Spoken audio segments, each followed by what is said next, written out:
To my channel Mrs शिक्षा वाली। अगर आप मेरे वीडियो को फर्स्ट टाइम देख रहे हैं तो प्लीज़ मेरे वीडियो को लाइक कीजिए और मेरे चैनल को सब्सक्राइब कीजिए।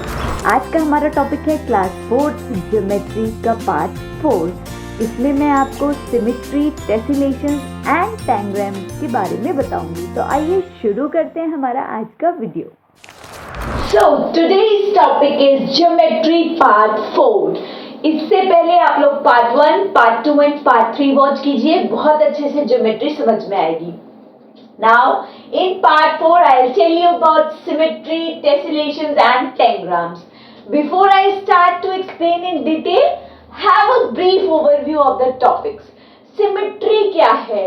सिमेट्री मतलब बैलेंस। कैसे बैलेंस? अगर हम कोई भी इमेज है, कोई भी ऑब्जेक्ट है, कोई भी शेप है, उसको कट करें या फोल्ड करें तो दोनों पार्ट्स को जब हम ओवरलैप करें तो वो एकदम एक से दिखने चाहिए, ओवरलैपिंग। ठीक है, एकदम बैलेंस होने चाहिए, एकदम सिमेट्रिकल होने चाहिए। ये हम अभी डिटेल में पढ़ेंगे। फिर टेसिलेशंस आपने क्लास 3 में पढ़ा है। It is tiling, tiling, TILING। Then tangrams, tangram is a puzzle in which कोई भी इमेज दे रखी होगी, उसको आपको छोटे छोटे पजल्स में करके या तो 5 पीस या 7 पीस में करके ड्रॉ करना होता है। Now I start with the first topic. तो अभी मैंने आपको बताया सिमेट्री क्या है, कि अगर आपकी कोई भी इमेज है या ऑब्जेक्ट है या शेप है, उसको ऐसे फोल्ड करो या कट करो कि उसके दोनों पार्ट्स बैलेंस्ड हो। See this, what is this? This is a heart. अब इसको मैं कहती हूं कि मैं ये जो लाइन है इसकी सेंटर की, इसके अक्रॉस, ये सेंटर लाइन के अक्रॉस मैं फोल्ड करूंगी। मैंने इसको फोल्ड कर दिया या मैं काट के दोनों पार्ट्स को ओवरलैप करूं। देखिए फर्स्ट पार्ट सेकंड पार्ट से कंप्लीटली ओवरलैप कर रहा है। क्या आप सेकंड को देख पा रहे हैं? नहीं। अगर इधर से देखें, क्या आप फर्स्ट को देख पा रहे हैं? नहीं, क्योंकि वो इसके बैक में है। तो this is symmetrical shape. Now अगर ये स्क्वायर है, इसको मैं ऐसे फोल्ड कर दूं, both the parts are symmetrical. अब इस स्क्वायर को मैं ऐसे फोल्ड कर दूं, both the parts are symmetrical. Now see this circle, circle में क्या है, इसको मैं ऐसे फोल्ड कर दूं तो both the parts are symmetrical। आप बैक वाले पार्ट को नहीं देख पाएंगे, इधर से देखेंगे तब भी नहीं देख पाएंगे। Now see this triangle, इस ट्राइंगल को मैं अगर ऐसे फोल्ड करूं ऐसे, तो ये पार्ट इसके ओवरलैप हो रहा है। अब एक चीज यहां और देखो, इस ट्राइंगल को अगर मैं ऐसे फोल्ड कर दूं तो क्या ये कंप्लीटली ओवरलैप हो रहा है? नहीं, ये पार्ट दिख रहा है मुझे, पीछे वाला भी दिख रहा है, तो इस पोर्शन में ये सिमेट्रिकल नहीं होगा।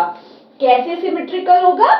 इस पोर्शन में। तो ये जो लाइन ऑफ फोल्डिंग या लाइन ऑफ कटिंग होती है, इसको क्या कहते हैं? Line of symmetry. अब अभी आपने देखा कि ट्राइंगल को जब मैं ऐसे ऐसे फोल्ड कर रही थी तब ये पार्ट इस पे ओवरलैप हो रहा था, लेकिन अगर मैं ट्राइंगल को ऐसे ऐसे फोल्ड करूंगी तब नहीं हो रहा है। तो ये लाइन ऑफ सिमेट्री नहीं पॉसिबल है, ये लाइन ऑफ सिमेट्री पॉसिबल है। फिर इसी तरीके से आपने स्क्वायर में देखा कि इसको ऐसे फोल्ड कर रही थी तब भी ये ओवरलैप कर रहा था, ऐसे कर रही थी तब भी। तो स्क्वायर में क्या होगा? दो लाइन ऑफ सिमेट्री हैं। ऐसे करेंगे तब भी ये पार्ट इसके ऊपर आ जाएगा, ऐसे करेंगे तब भी ये पार्ट इसके ऊपर आ जाएगा। समझ गए ना? सर्कल में देखिए, सर्कल में सर्कल को ऐसे फोल्ड किया तब भी ओवरलैप कर रहा है, सर्कल को ऐसे करेंगे तब भी करेगा। ठीक है, अब सर्कल को आप ऐसे करेंगे तब भी करेगा। देखिए सर्कल का ऐसे आप कट करिए, इसको इसके ऊपर ओवरलैप हो जाएगा, ऐसे करिए ये इसके ऊपर हो जाएगा, ऐसे करिए तो ये इसके ऊपर कट हो ओवरलैप हो जाएगा, ऐसे करेंगे तो ये इसके ऊपर। सर्कल में इनफाइनाइट लाइन ऑफ सिमेट्री हैं। कैसे भी आप फोल्ड करें सर्कल ओवरलैप होगा ही होगा। इसमें ओनली 1 है, इसमें ओनली 2 है। मतलब मेरे कहने का मतलब है किसी शेप में कितनी भी लाइन ऑफ सिमेट्री हो सकती है depending on the shape. See this shape, ये एक शेप है। अब अगर मैं इसको कट कर दूं, देखिए ये 2 पार्ट्स में डिवाइड हो गई और ये दोनों एक दूसरे को ओवरलैप भी कर रहे हैं, तो दिस शेप इज सिमेट्रिकल। आप समझ रहे हैं इस पे कैसे क्वेश्चन आएगा? आपको कोई भी शेप या ऑब्जेक्ट या इमेज बनी होगी, आपसे कहा जाएगा is this symmetrical, draw the line of symmetry. आप ऐसी लाइन ऑफ सिमेट्री ड्रॉ करेंगे, जैसे मान लीजिए हार्ट बना है, आपसे कहा जाए ड्रॉ लाइन ऑफ सिमेट्री। ये देखिए इसको इसके ऊपर ओवरलैप कर सकते हैं, लेकिन अगर आप ये ड्रॉ कर देंगे तो गलत हो जाएगा। क्यों? क्योंकि ये पार्ट कंप्लीटली इसके ऊपर ओवरलैप नहीं करेगा। तो आप लाइन ऑफ सिमेट्री क्या बनाएंगे? ये बनाएंगे। इंग्लिश अल्फाबेट भी आ सकता है, ए बनाए, क्या ये सिमेट्रिकल है? यस। आपसे कहा जाए लाइन ऑफ सिमेट्री बनाओ, आप कैसे बनाएंगे? ये, क्योंकि ये पार्ट इसके ऊपर कंप्लीटली ओवरलैप हो जाएगा। अगर आप ऐसे बना देंगे, ये पार्ट इसके ऊपर हो रहा है, नहीं हो पाएगा। ठीक है, अब देखो मुझे इस शेप में, इस अल्फाबेट में बताओ लाइन ऑफ सिमेट्री है? नहीं है भाई। कैसे? देखो ऐसे करोगे तब भी नहीं होगा, ये वाला पार्ट यहां पर आएगा, ओवरलैप नहीं हो रहा है। ऐसे करोगे तब भी नहीं हो रहा है। तो इस शेप में कोई भी लाइन ऑफ सिमेट्री नहीं है। ठीक है, अब अगर बी होता, बी सिमेट्रिकल है? हाँ है। ये पार्ट इसके ओवरलैप हो जाएगा, ऐसे ऐसे है सिमेट्री, ऐसे ऐसे नहीं होगी। क्यों? क्योंकि यहां पर ये ओवल है, यहां पर ये स्ट्रेट है ना। सो आप इंग्लिश अल्फाबेट्स, इमेज, ऑब्जेक्ट सबकी लाइन ऑफ सिमेट्री बता देंगे, इमेज सिमेट्रिकल है या नहीं है। ऐसी इमेज जिसमें लाइन ऑफ सिमेट्री होती है, इस लाइन को मिरर लाइन भी बोलते हैं। क्यों? क्योंकि आपकी मिरर इमेज ही तो बन रही है। जिसमें लाइन ऑफ सिमेट्री होती है वो कैसी इमेज होती है? Symmetrical images. और जिसमें लाइन ऑफ सिमेट्री नहीं होती है, जैसे हमारे एफ में कोई लाइन ऑफ सिमेट्री नहीं है, तो वो क्या होती है? Non symmetrical images. I hope आप सिमेट्री बहुत अच्छे से समझ गए। कोई भी प्रॉब्लम हो कमेंट कीजिएगा। Now I come to tessellation. Now tessellation आपने क्लास 3 में पढ़ा है। टेसिलेशन मीन टाइलिंग, टाइल्स लगाने हैं आपको। एक आपको एरिया या शेप दे रखी होगी, फिर आपसे कहा जाएगा fill this shape with rectangular tiles और स्क्वायर टाइल्स और सर्कुलर टाइल्स। आपने क्लास 3 में पढ़ा था सिर्फ एक ही शेप से टाइलिंग करना। अब आप पढ़ेंगे एक से ज्यादा शेप्स में। सपोज कीजिए आपको ये 2 शेप्स दे रखी हैं, आपको इससे टाइलिंग करनी है। कैसे करेंगे? आप एक पैटर्न बनाएंगे, एक शेप बनाएंगे, फिर इसमें आप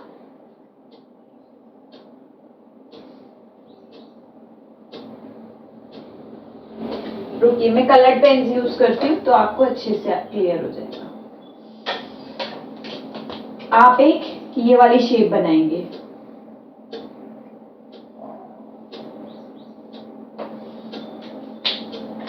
फिर ये हो गया एक ट्रायंगल, ये एक ट्रायंगल बन गया। फिर से ये वाली शेप एक बनाएंगे,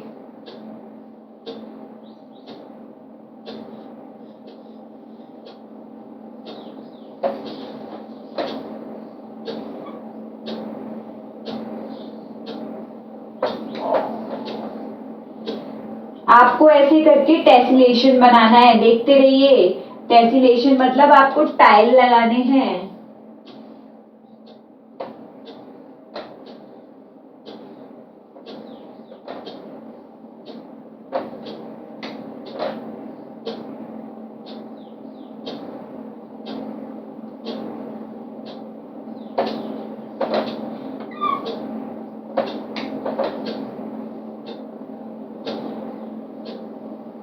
भाई मैम की आर्ट तो इतनी अच्छी ड्राइंग नहीं है, पर तब भी कोई बात नहीं।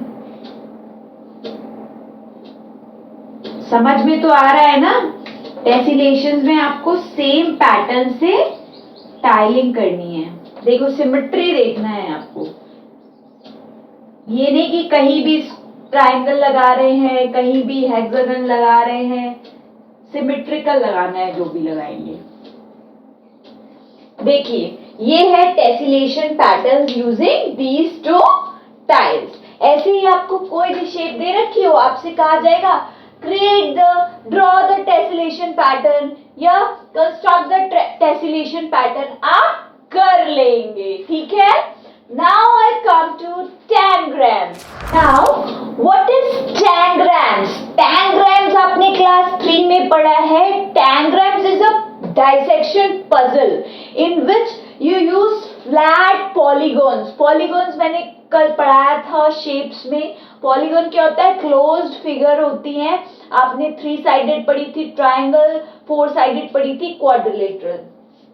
उन पॉलीगन्स को यूज करके आपको कोई भी फिगर, शेप, क्रिएचर्स बनाना है यूजिंग दिस पजल। देखिए ये क्या है? एक ट्राइंगल है जिसमें मैंने 7 पीसेस ऑफ पॉलीगन्स को यूज करके बनाया है। आपके पास क्वेश्चन आ सकता है draw a triangle using 7 polygons. Now this is a duck. इसको देखिए मैंने 7 पीसेस, आपने 5 पीसेस का क्लास 3 में कर रखा है। नाउ 7 पीसेस का है आपके कोर्स में। 7 पीसेस को यूज करके क्या बनाए हैं? डक। आपसे कहा जाए डक बनाइए, कोई भी क्रिएचर बनाइए, आप फिश बना सकते हैं। See this is crow. 1 2 3 4 5 6 7 pieces को यूज करके बर्ड या क्रो, मतलब ये नहीं है कि मैम ये तो क्रो नहीं, ये स्पैरो लग रही है, बर्ड है, क्रिएचर है। आपको बिल्कुल एकदम असली तो लाके रख नहीं देना है, आपको उसकी शेप ड्रॉ करनी है।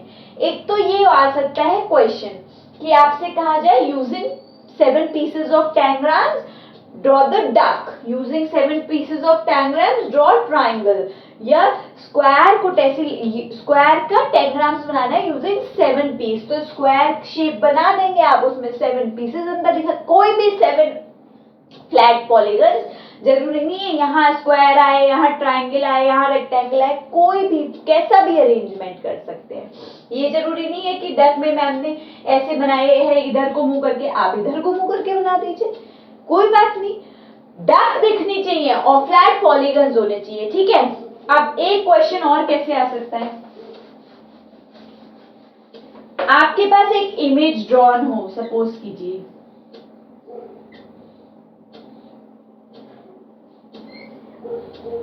आपको एक इमेज दे रखी है पेपर में, आपसे कहा जाए draw the tangrams of this image, draw 7 tangrams out of this image। आप 7 tangrams कैसे बनाएंगे इसके? देखिए एक tangram क्या हो गया? ये बना दिया आपने 1, एक क्या हो गया 2। अब आप कहेंगे मैम ये 7 कैसे बनेगा? देखो भाई 3 4 5 6 7 हो गई। समझ गए tangrams में क्या करना है? आपको फ्लैट पॉलीगन्स को यूज करके कोई इमेज ड्रॉ करनी हो सकती है, या कोई इमेज दे रखी हो उसके tangrams उसमें से बनाने हो सकते हैं। बोथ वेज क्वेश्चन आए आप कर लेंगे। सो in this I have told you about symmetry of images, objects and shapes, and then I have told you tiling। tiling में बस टाइल्स लगाना है आपको, स्क्वायर टाइल्स हो स्क्वायर टाइल अरेंज कर दीजिए, रेक्टेंगुलर हो रेक्टेंगुलर, 2 दिए हो मैंने 2 का आपको बता दिया है।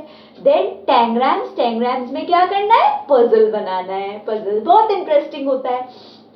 अब आप लोग एक्सरसाइज अटेम्प्ट कीजिए, कोई भी प्रॉब्लम हो कमेंट कीजिए, और पार्ट 1 2 3 भी वॉच कीजिए।